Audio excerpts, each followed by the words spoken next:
राधे राधे। ये वीडियो देखिए, जानिए कौन है श्री कृष्ण। वृंदावन में भगवान के एक भक्त रहते थे। उनका नाम था माधवदास। माधवदास श्री कृष्ण के अनन्य भक्त थे। झाड़ियों में वो पेड़ों के नीचे ही रहते थे। उनका न कोई आश्रम था, न ही कोई कुटिया थी। वो ऐसे ही रहते थे। उनको लगता था वृंदावन में रहता हूँ तो श्री कृष्ण के करीब रहता हूँ, ये ही बहुत है। माधवदास जी भोजन क्या करते थे, आप सुनकर आश्चर्यचकित रह जाएंगे। संत लोग आते थे, भोजन करके चले जाते। फिर माधवदास जी उन संतों का भोजन इकट्ठा करते, फिर उसका भोग श्री कृष्ण को लगाते, फिर वो खुद खाते थे। बहुत ही अलग भक्त थे। कभी संतों के जूठे भोजन का भोग लगाना आपने सुना ही नहीं होगा। श्री कृष्ण के प्रति बहुत प्रेम था उनके मन में, एकदम सच्चा प्रेम। एक दिन ऐसा हुआ, संत लोग आए, भोजन किया। माधवदास जी ने सारे पत्तल उठाए। माधवदास जी को भूख लगी थी, जोरों की। भूल गए ठाकुर जी को भोग लगाना है। भोजन इकट्ठा करके खुद अपने मुंह में डाल लिया। जैसे ही याद आई ठाकुर जी को, तो भोग लगाया ही नहीं, वो निवाला जो है मुंह पे ही है, बाहर नहीं फेंक पा रहे हैं। क्यों? वो संतों का जूठा जो है ना ही अंदर निकाल पा रहे हैं, क्योंकि ठाकुर जी को भोग नहीं लगाया है। बड़ी समस्या हो गई उनके लिए, ना अंदर निकल पा रहे, ना ही बाहर निकाल पा रहे हैं। मन में ही सोच रहे हैं, मैंने श्री कृष्ण को भोग नहीं लगाया, बड़ी गलती हो गई। रो रहे हैं, आंखों में आंसू आ रहे हैं, निवाला मुंह में ही है। 1 घंटा हो गया, कुछ नहीं सोच पा रहे हैं। पूरा दिन रात बीत गया, सुबह हो गई, निवाला मुंह में ही है, आंखों से आंसू आ रहे हैं।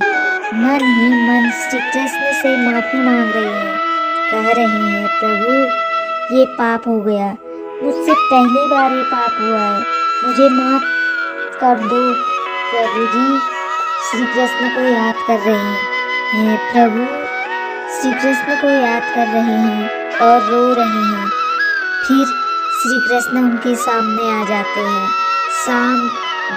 साक्षात दर्शन देते हैं।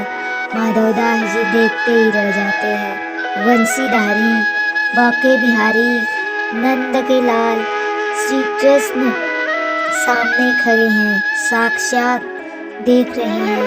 मुंह में निवाला है, बोल नहीं पा रहे। श्री कृष्ण बोलते हैं, माधव मैं कल से भूखा हूँ, भूख नहीं लगाया।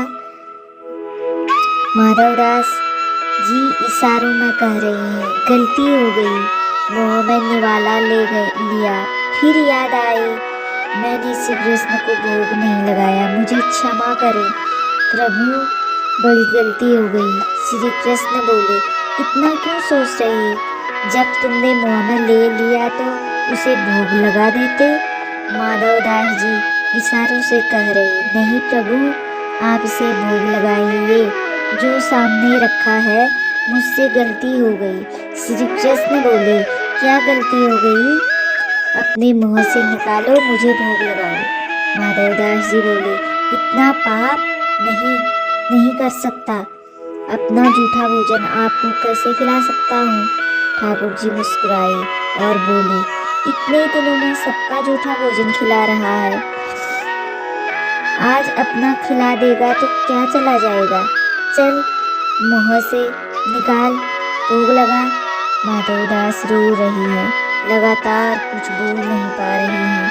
तो श्री कृष्ण जिद करते हैं, तुम भोग नहीं लगाओगे तो मैं भूखा ही रहूँगा, भोग लगाओ माधवदास। माधवदास चरणों में गिर गए और रोने लगे और बोले, नहीं प्रभु, ऐसा पाप नहीं हो पाएगा। और बोलते ही मुंह से थोड़ा सा चावल गिरता है और श्री कृष्ण उसको उठाते हैं और ग्रहण करते हैं और अंतर ध्यान हो जाते हैं। ऐसे ही श्री कृष्ण उनकी महिमा अपरंपार है। वो बहुत प्यार करते हैं अपने भक्तों से।